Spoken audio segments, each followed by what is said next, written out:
ஹேலோங்க இன்னைக்கு நம்ம ஜிம்னோட first show தான் பார்க்க போகிறோம். வென் யுவர் மாமா இஸ் யுவர் எனிமி பார்ட் 8 போன பாட்டத்தோட கம்ப்ளீட் பண்ணியிருந்தேன். ஆக்சுவலாக இன்றைக்கி தான் ஷுகாக்கும் வாயனுக்கும் அண்ட் தேங் ஜே மேரேஜ் இருக்கும். ஸோ அப்போது ஜிம்னோட அம்மா என்ன சொல்லியிருப்பாங்கன்னா, நிக்க கூப்பிட்டு, அதாவது பிருத்வியை கூப்பிட்டு போய் ஜிம்மில் கூப்பிட்டுவான்னு சொல்லியிருப்பாங்க. அவனும் போயிருப்பான். போய் ஃப்ளாட்டில் பார்த்து அங்கே இருந்திருக்க மாட்டான். ஆஃபீஸ் போனால் அங்கே ஒரு வாரமாக வரலன்னு சொல்லியிருப்பாங்க. என்ன பண்ணுறதுனே தெரில. அது மட்டும் இல்லாமல் பிருத்திக்கு ஒரு விஷயம் நல்லாவே புரிஞ்சிருக்கும். ஆக்சுவலாக ஜிம்மன் வந்து வாயனை லவ் பண்ணுறான் அப்படிங்கிறது. ஸோ என்ன பண்ண தெரியாமல் அவங்க அம்மாவுக்கு தான் கால் பண்ணி சொல்லிட்டு இருந்திருப்பான். அதோட அந்த பாட்டு வந்து நான் கம்ப்ளீட் பண்ணியிருந்தேன். So let's continue the part 8. டேய் என்னடா பண்ணுறது? இப்போ அவன் எங்கடா போனா? தெரிலம்மா, சத்தியமாக தெரிலம்மா. இப்போ ஒரு வாரமாக வரலன்னு சொல்கிறாங்க. ஃப்ளாட்லேயும் ஒரு வாரமாக இல்லையாம்மா. டேய் அவன் என்னடா பண்ணிகிட்டு இருந்திருக்கான்? எனக்கும் ஒன்றும் புரியலம்மா. சரி நீ கிளம்பி வா. அப்பா கிட்ட இதை பற்றி சொல்ல வேண்டாம். அவர் ஏதாவது கேட்டால் ஏதாவது சொல்லி சமாளிக்கலாம். ஃபஸ்ட்டு கல்யாணம் முடியட்டும், அதுக்கடுத்து இதை பற்றி பேசிக்கலாம். ஆனால் அம்மா உங்ககிட்ட ஒன்று சொல்லணும். என்னடா அது? அது அம்மா சொல்லி தொலையண்டா. ஆக்சுவலாக சிமன் வாயனை லவ் பண்ணியிருக்காம்மா. என்னடா சொல்கிற?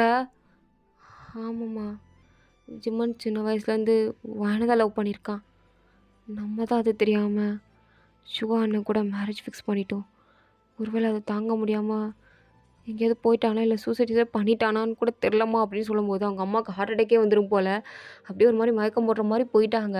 கரெக்டாக ஜிம்மோட அப்பா வந்து பிடிச்சிட்டு, என்னாச்சும்மா என்னாச்சு? ஒன்றும் இல்லைங்க ஒன்றும் இல்லை. ஆமாம் ஜிம்மன் எங்கே? பிருத்வி எங்கே போனா? ஏதோ நான் தான் வேறு வேலையை அமுச்சு வச்சுருக்கேன், வந்துடுவான். ஜிம்மன் எங்கே? அவன் வந்துட்டுருக்கான். என்ன தான் பிள்ளையோ போ.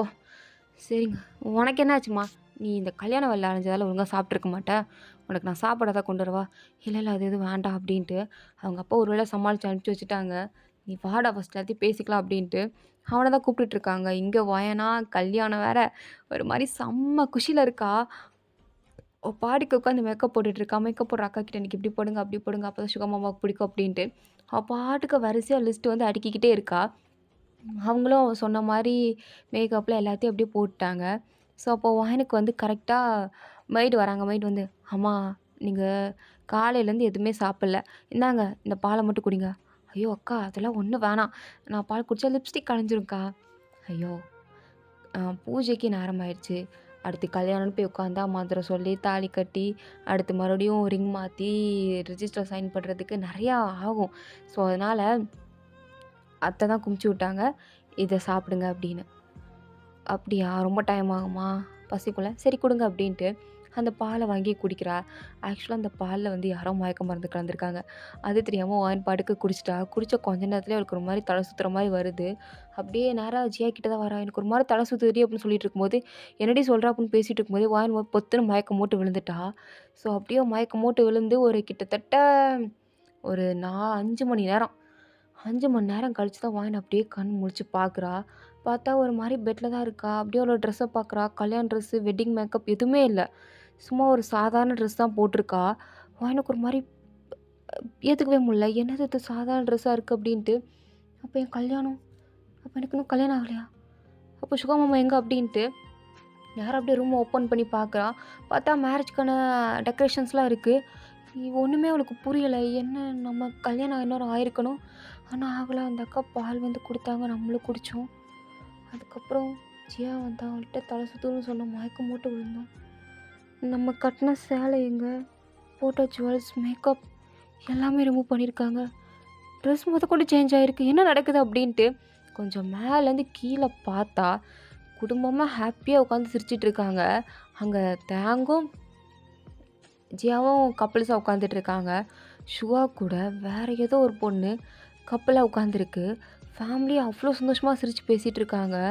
வாயனுக்கா ஒரு மாதிரி புரியல, என்னது இது அப்படின்னு அவளுக்கு தெரியல. அவன் நினச்சிட்டு இருக்கா கனவா அப்படின்ற மாதிரி தான். அப்படியே பக்கத்துலலாம் தண்ணி எடுத்து அப்படியே மூஞ்சில் தொளிச்சு பார்க்குறா. புரியுது இது கனவு இல்லை அப்படிங்கிறது, இருந்தாலும் ஏற்றுக்க முடியல. சுகாவை வந்து உண்மையாகவே லவ் பண்ணியிருப்பா. இன்ட்ரெஸ்ட் வந்து இருந்திருக்கும். கல்யாணம் பண்ணிக்க போகிறோம், அவர் கூட சேர்ந்து சந்தோஷமாக வாழ போகிறோம் அப்படின்ற ஒரு ஆசை வந்து நிறையாவே இருந்திருக்கும்.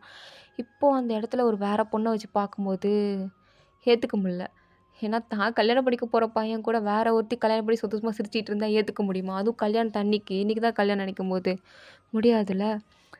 ஸோ அதே மாதிரி தான் வானுக்கும் முடியல. அப்படியே ஒரு மாரி கீழ இறங்கி வரா. எல்லாரும் வான பார்த்ததும் இவ்வளோ நேரம் சிரிச்சுட்டே இருந்தாங்க. அப்பயும் அந்த சிரிப்பு கம்மி பண்ணாம ஒரு மாரி ஹாப்பியா இருக்கிற மாரியே வான்கிட்ட காட்டிக்கிட்டு, "வான் எழுந்துட்டியா? விடு நீ. கைய எடு." "என்ன நடக்குது இங்க? என்ன நடக்குதுன்னு கேட்டேன்." "நான் தானே சுகமாவ கல்யாணம் பண்ணிக்கணும். எனக்கு தானே கல்யாணம் பண்ணீங்க. கல்யாணம் பண்றதா பேசுனீங்க. நிச்சயம் கூட பண்ணீங்களே. இன்னைக்கு தானே கல்யாணம். ஆனா அந்த பொண்ணு உட்காந்துட்டு இருக்கு. என்ன நடக்குது? குடும்பமா சேர்ந்து சிரிச்சிட்டு இருக்கீங்க. என் வாழ்க்கைய நாசமாக்கிட்டு. நான் சும்மா தானே இருந்தேன். நீங்க தானே கல்யாணம் பண்ணி வைக்கிறேன், இது பண்ணி வைக்கிறேன், இவனை கல்யாணம் பண்ணிக்கோ அப்படின்ட்டு ஆசையெல்லாம் காமிச்சிங்க. நானும் சரி சொல்கிறாங்களே பண்ணிக்கலாம் அப்படின்ட்டு ஆசையெல்லாம் வளர்த்தேன். ஆனால் கடைசி நேரத்தில் அதெல்லாம் உனக்கு இல்லை வேற ஒருத்திக்குன்னா எப்படி ஏற்றுக்க முடியும்? எதுக்கு நீ எதுக்கு மாமா நீ எதுக்கு என்ன கல்யாணம் பண்ணிக்கல அப்படின்ட்டு நேரப்போ எப்படியே சுகா கிட்டே நிற்கிறா. சுகாவை ஏதோ சொல்ல வரான். ஆனால் அதுக்குள்ளே ஜிம்முன்னு எங்கேருந்து வந்தான்னு தெரியல. அவன் பாட்டுக்கு வந்துட்டு ஏய் என்னடி தள்ளு, அதான் கல்யாணம் ஆயிடுச்சுல இன்னும் என்ன? ஏய் நீ பேசாத. உன்கிட்ட பேசினா நான் உன்கிட்ட பேசணா இல்லை இல்லை மூட்டாங்க நின்று போ. உன்கிட்ட பேசாத வரைக்கும் நீ என்கிட்ட பேசக்கூடாது. அவர்கிட்ட தானே கேட்டுட்ருக்கேன். அவன் தானே இதோ இங்கே பாரு என்கேஜ்மெண்ட் ரிங் அவன் தானே கையில் போட்டு விட்டான். அவன்கிட்ட கேட்குறேன் மூட்டை தள்ளி நில்லு அப்படின்ட்டு ஜிம்முனை தள்ளி விட்றான். ஆனால் ஜிம்முனா விட மாட்டேங்கிறான். வானுக்கு எதுக்கு வந்துட்டு ஏய் இப்போ என்னடி பிரச்சனை? இங்கே வா, உனக்கு என்ன கல்யாணம் படிக்கணுமா? வா நான் கல்யாணம் படிக்கிறேன்.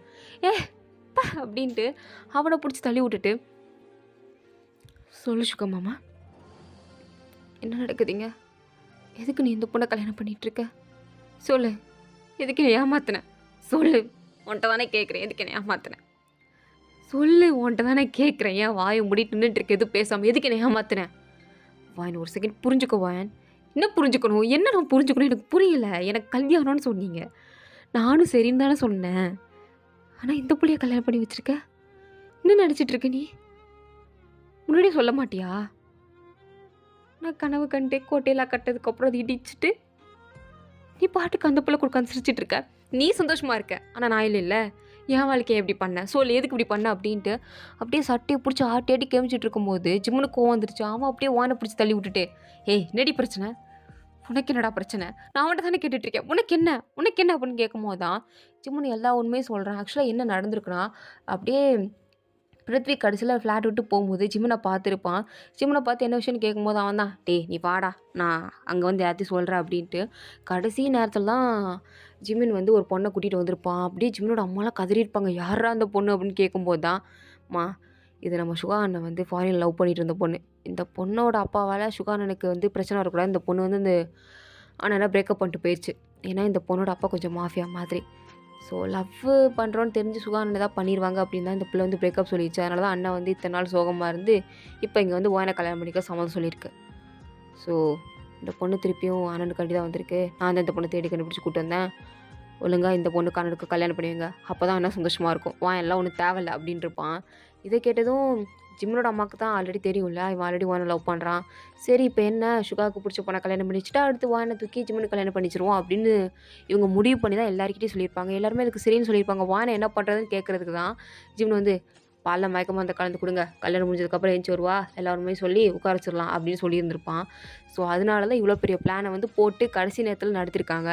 இதெல்லாம் ஜிம்முன்னு சொல்லி முடிக்கப்போ இப்போ வாயனுக்கு கோவம் எல்லாம் அப்படியே ஒட்டுமொத்த குடும்பத்து மேலேயே வருது. ஜிம்மின் மேலாம் சரியான கோவம் அவளுக்கு.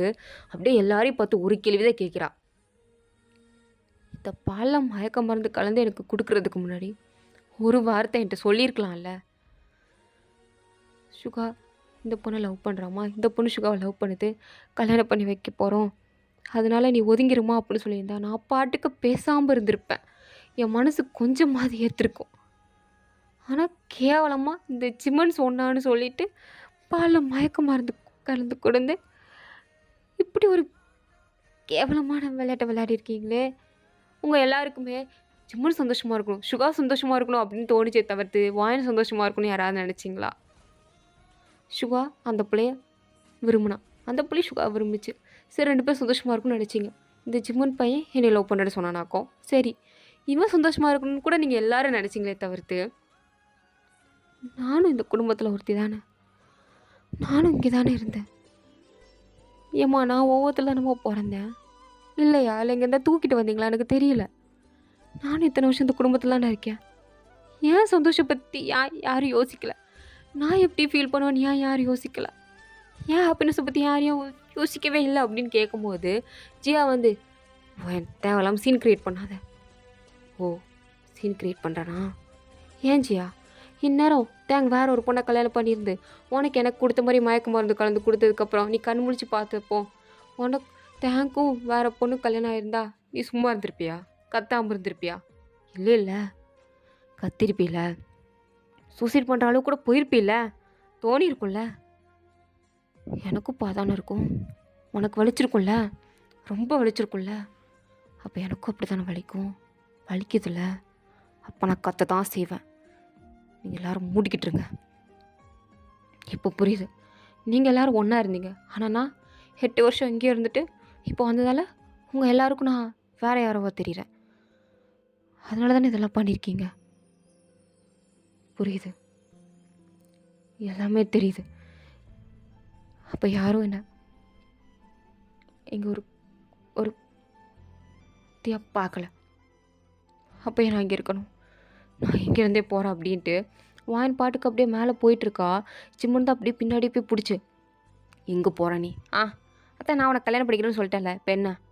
கல்யாணம் தானே உனக்கு பண்ணிக்கணும், கல்யாணம் தானே பட்ட, அதுக்கு என்ன? இந்தா அங்கே பாரு, வெட்டிங் டெக்கரேஷன்லாம் அப்படியே தான் இருக்குது, உன்னோட கல்யாண செட்ஸ்லாம் அங்கே அப்படியே தான் இருக்குது, எடுத்து போட்டு வா. இப்போவுமே உன் கழுத்தில் தாலி கட்டுறேன், உன்னை பொண்டாட்டி கேட்குறேன். நீ ஒரு விளக்கனே கிழிக்க வேண்டாம், புரியுதா? ஆக்சுவலாக எனக்கு உனக்கு பிடிக்கவே பிடிக்காது ஜிம்மன். ஆரம்பத்துலேருந்து எனக்கு ஒன்று சுத்தமாக பிடிக்காது.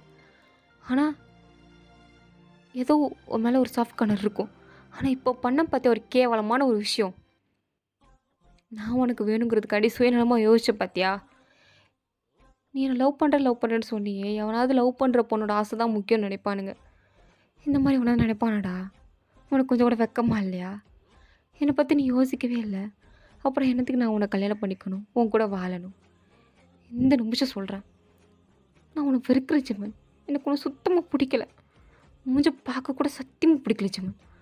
இங்கேருந்து போயிரு அப்படின்னு சொல்லிட்டு அவள் பாட்டுக்கு வேகமாக நடந்து போயிட்டுருக்கா வெளியில். அதுவும் கதவை திறந்து வெளில போயிட்டுருக்கா. மொத்த குடும்பம் வாயின் பின்னாடி வரதான் செய்யுது.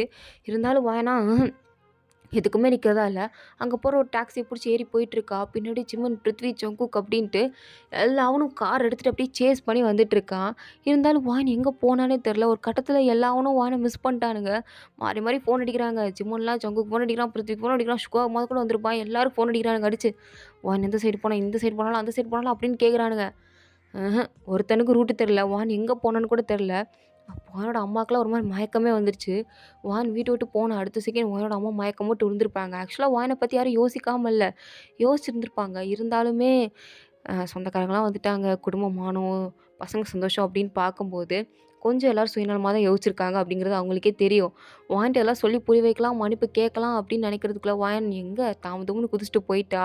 ஸோ அதனால் எல்லாருக்கும் ஒரு மாதிரி கஷ்டமாக தான் இருக்குது. ஜியாவுக்கும் ரொம்ப கஷ்டமாக இருக்குது, அழுதுகிட்டே உட்காந்துட்ருக்கா. எல்லாரும் தேடுறாங்க, ஆனால் வான் கிடைக்கவே இல்லை.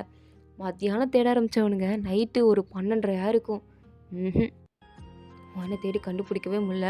அப்படியே போலீஸ் ஸ்டேஷன் போய் ஜிம்முக்கு கம்ப்ளைண்ட் கொடுக்குறான். ஆனால் அவர் என்ன சொல்கிறாருன்னா, ஏப்பா அந்த பொண்ணு அதுவாக வீட்டை விட்டு வெளில போயிருக்குன்னு சொல்கிற, அப்புறம் இப்படிப்பா எங்களால் தேடி கண்டுபிடிக்க முடியும்? அது மட்டும் இல்லாமல் ஒருத்தங்க காணாமல் போயிருக்காங்கன்னா அவங்க காணாமல் போய் 2 நாள் ஆகணும். அப்படி ஆனால் தான் மிஸ்ஸிங் கேஸ் அப்படின்னு சொல்லி நாங்கள் ஃபைல் பண்ணி அவங்கள கண்டுபிடிக்க முடியும். இப்போதைக்கு எங்களால் ஒன்றும் பண்ண முடியாது. ஸோ போயிட்டு ஒரு 2 நாள் கழிச்சு வாங்க அப்படின்னு சொல்லிட்டானுங்க. ஜிம்முனுக்காக கோவம் வருது. யோ நீலாம் போலீஸ் அணியா, அவனுக்கு கொஞ்சம் கூட வெக்கமா இல்லையா? அவளை காரணம்னு சொல்லிட்டு இருக்க, தேடி கண்டுபிடிச்சி கொடுப்பேன்னு பார்த்தா நீ பாட்டுக்கு என்ன ஏதோ 2 நாள் கழிச்சு வான்னு சொல்லிட்டு இருக்க. ஏப்பா வெளில போப்பா, நீ பெரிய எடுத்து பையன்தான் தெரியும், அதுக்குன்னு எப்போவுமே ஆக்ஷன்லாம் எடுக்க முடியாது, சட்ட சிக்கல்லாம் இருக்குது போ அப்படின்ட்டு ஜிம்னு அமுச்சு விட்டாங்க. ஜிம்னு ஃப்ரெண்ட்ஸுக்கு கால் பண்ணி பார்க்குறான், யார் யாருக்கோ பண்ணி பார்க்குறான். ஒன்றும் அவனால் பண்ண முடியல. வானை கண்டே பிடிக்க முடியல. ஒரு கட்டத்தில் முடியாமல் எல்லோரும் வீட்டுக்கு வராங்க. வானோட அம்மாலாம், வான் எங்கப்பா, வான் கிடச்சிட்டால, ஏன்னா பின்னாடி காரில் வராளா? இல்லத்த வான் கிடைக்கல. என்ன சொல்கிற ஜிம்மன், நீ வான் கிடைக்கலன்னு சொல்லிட்டு இருக்க? உன்னை நம்பி தான்டா இருந்தேன். நீ எப்படியாவது என் புள்ளைய கூட்டிட்டு வருவேன்னு நினச்சனேடா. இப்போ என்ன வானக்காரன்னு சொல்லிட்டு இருக்க? தேவ் தேவ் வாயனுங்கப்பா. கிடைக்கல தேவ். அங்கே என்ன செய்ய தோல்ற? என் தங்கச்சி எங்க தேவ்? ஏய் கிடைக்கலடி, நானும் தேடி பார்த்துட்டேன்டி. ஏதாவது பண்ணு தேவ். எதுவும் பண்ண முடியலடி, நானும் எவ்வளோ தேடி பார்த்துட்டேன். அவள் கிடைக்கிற மாதிரி இல்லை. கம்ப்ளைண்ட் கொடுத்தா 2 நாள் கழிச்சு தான் அக்செப்ட் பண்ணணுன்னு வேறு சொல்லிட்டாங்க. என்ன பண்ணனே தெரில அப்படின்னு சொல்லும்போது அவங்க அப்பா கமிஷனருக்கே கால் பண்ணிட்டாரு. கால் பண்ணி கேட்கும்போது அவங்களும் சரி நாங்கள் தேடி கண்டுபிடிக்கிறோம் அப்படின்ட்டு அவங்களும் தேட ஒரு வழியாக ஸ்டார்ட் பண்ணிட்டாங்க. இருந்தாலும் நைட்டு இப்போதைக்கு எதுவும் யாராலையும் எதுவும் பண்ண முடியல அப்படின்னு சொல்லிட்டு எல்லோரும் ரெஸ்ட் எடுக்க போயிட்டாங்க. ஸோ அப்படியே டைம் வந்து ஸ்கிப் ஆகுது. நெக்ஸ்ட் டே மார்னிங் ஆகுது. அப்போயும் ஜிம்மன் சும்மா இல்லை, வேலைக்கு போகல, எதுக்கும் போகல.